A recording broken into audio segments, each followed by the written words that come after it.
our biggest takeaway from 2020, because as an events company, you can imagine 2020 was not kind to us, which rewinding back to January of 2020, we thought we were quitting our jobs this past year. And thankfully, none of us did, because we would have been left high and dry.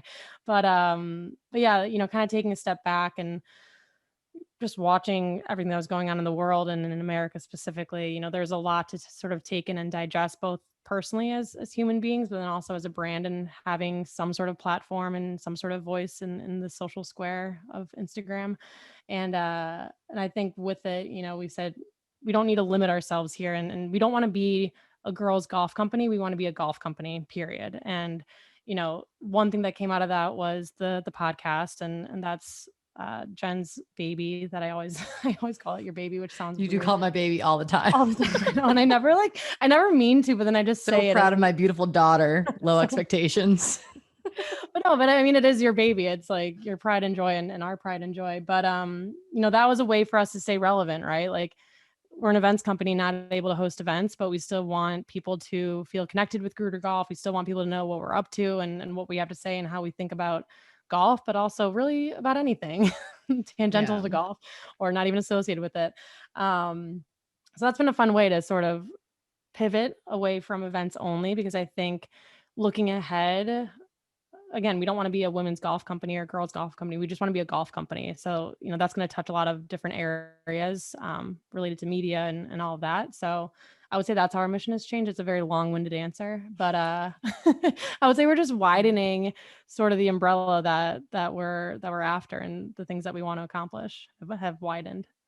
I really like the message of being a golf company, not a girls golf company, because it when you really boil it down, and all the stuff that you guys are talking about, that like you fell in love with the game, every one of our male listeners is going to listen and relate to that, right? There's a ton that they can't relate to. Don't get me wrong. Like, there's a lot of your experience. They've always had khakis that fit well.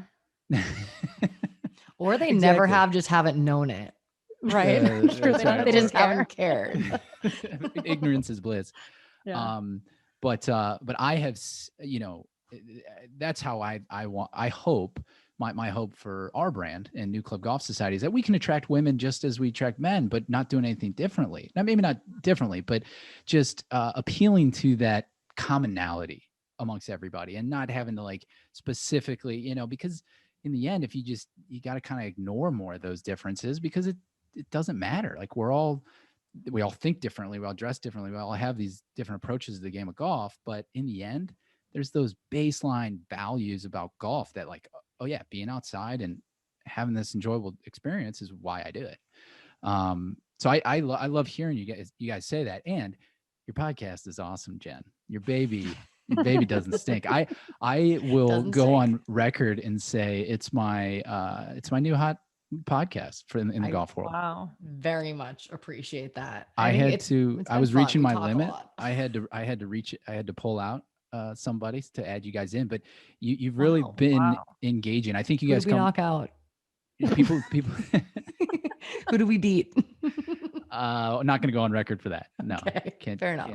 Can't blast it.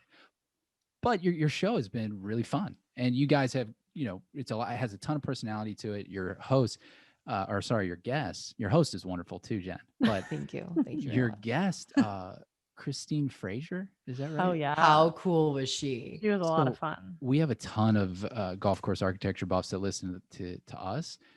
Go listen to Christine Fraser. I really enjoyed that concept. And if you're new to golf course architecture, that's probably the better reason to go listen to her. Like, I'm kind of way into that world now, or like I obsess about it a little bit, and I just took a bunch from it. But if I were like new into it, it's a really good listen. So people should check that out. Appreciate that. Yeah, she was really, really so cool. I can't say enough good things about her. And we knew nothing going into it. I think also it's an intimidating golf course architecture sounds a lot more intimidating than it really is, it turns out. I think we definitely learned the most on that episode than any other episode I think we've done so far. We came out of there, we feel smarter now.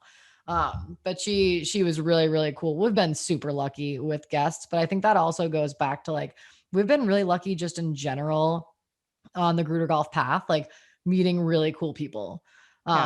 That's been just the best part. And so many people, you know, it's just, it kind of ties into our whole story that like golf just surprises you a lot. You know, like people really want to help each other in the golf sphere, we've found.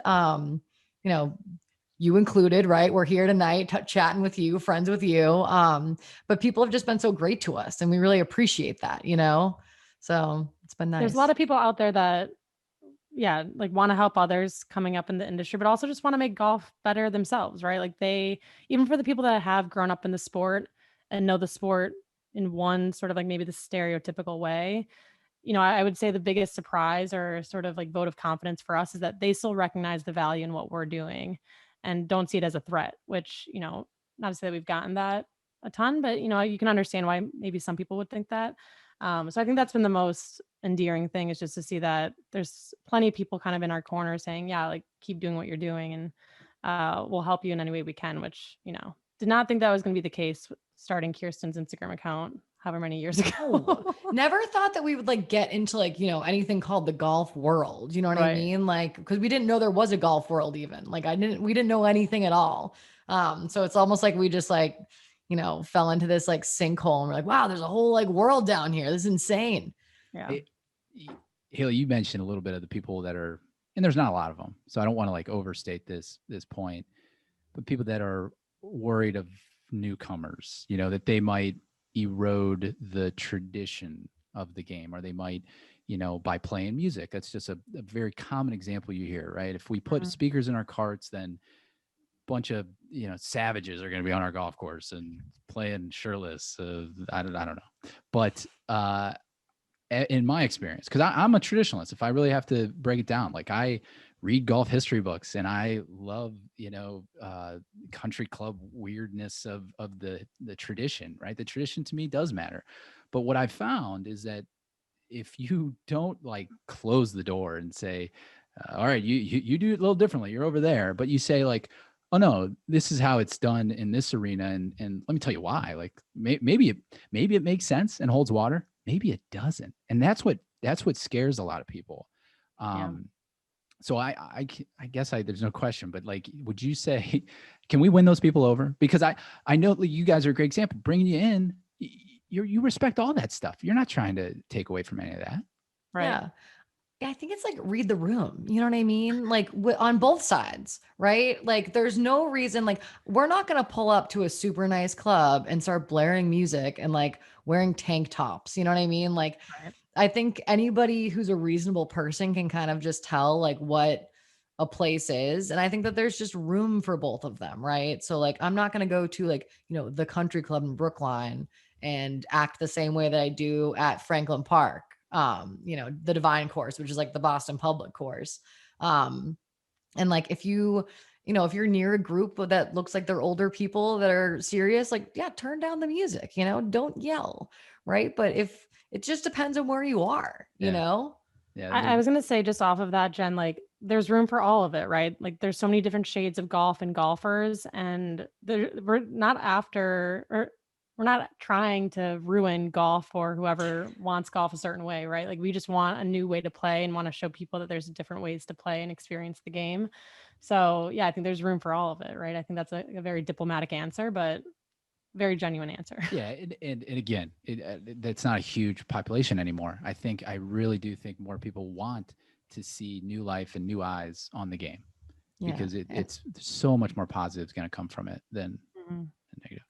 And I think what you were saying actually on our pod, so listen to that one, everybody. But right after this one, but you were saying something too, which actually makes a lot of sense, ties back to like where the money comes from, right? So at the point at which people who golf a little bit more like us have enough money to make that bigger or, you know, have a club of their own or something, that's really going to be the breaking point, right? And then people can choose which one they'd rather. And then you see who wins there. But right now, you know, I think that most of the money is in the more traditional clubs because the older people and, you know, older mentalities and everything. But I think in our lifetimes, we're going to see some sort of shift where it's like, okay, I can join this club that has, you know, I have to go meet with these random members and impress them. And then they'll either take me or not based on criteria that I'm not, you know, privy to, or I can just sign up for this golf club that's down the street. You can wear whatever you want. They're the same price point. Like, which one do I want? Which one do I want my kids to grow up going to, you know? And I think that that's going to make a difference. I think we're just going to see more sweetens, right? And things like that are more creative and just outside the box and not fitting that cookie cutter country club. And that is something that we talked about with you, Matt. It was like the difference between a golf club and a country club. And I feel like so often golf is associated with the country club model, which is good and fine, but there's a lot of other different golf clubs out there that exist and probably, to Jen's point, will continue to kind of crop up and change the mentality or the stereotype around it. It sounds like a really interesting conversation. Someone should tune into that. It was good. So I heard something on the Christine Fraser pod that I had thought about like too soon after becoming a girl dad. So and my wife looked at me like, why do you think of these things? So I hope my daughter Eleanor is a golfer. You know, if she's not, I'm going to love her dearly. That's not, you know, I'm not going to be Earl Woods. Hopefully not Earl Woods. You guys. It pans out though. Fascinated by Earl Woods. Fazzy, you guys talk a lot about Earl Woods, but we talk about it all the time. I don't want to be Earl Woods. I don't want Eleanor to be Tiger. I want her to be well balanced and love the things she loves. If one of those things is golf, I'll be very happy. But a couple of days after she's born, I thought about, you know, your mind goes to the future. And, you know, when I was 9, 10, 11 years old, I was out there at dusk, sun is setting, playing whatever number of holes with my dad. And it's just such a great memory that I have. And I'm like, man, I wonder if I'll be able to do that with little E, you know, with Eleanor be into that. And what crossed my mind is the course I used to play with my dad on doesn't have a bathroom. And I would always pee in the trees. So Christine Fraser brought that up, right? A female architect thinks of those things. Mm-hmm. I mean, I wouldn't have thought of this if I didn't have a daughter 3 months ago, but it's just such a profound example of this exclusivity, right? It's exclusive in the event that there aren't general facilities if you're a female. It's tough. It's embarrassing too sometimes. Really in this fall, I was, you know, at a work event and I mean, it was a fun work event, right? So everyone was like, you know, drink with the guys, you know, like I do. And, you know, I had a pee, like, and it was Granite Links too. If any of your listeners are familiar, I know it's more Chicago based, but Granite Links, like not a lot of trees up there. So I had to go like off the side of like a cliff kind of thing. Like it's built on like a granite depository. It used to be a dump. I was gonna say it's built on trash. Yeah, it's built on trash. Really nice but course. There's rocks everywhere though. So I had to kind of like go off like to the side and I was just like, this is terrible. Yeah. Because you have to do that all the time or not drink. Yeah. Or not go to the bathroom. Yeah, you got to pick. What a like terrible experience. And then it affects your golf game too, because there have been times too where I've been like, you know, on the 17th hole or something, I've just been like, I am about to wet my pants. Right. I'll skip holes. Like I won't be able to play or finish the round because of it. Yeah. And what can you think of? Yeah. You can't like, never mind swinging a club, but even like thinking about something else, you're just like, I can't do it.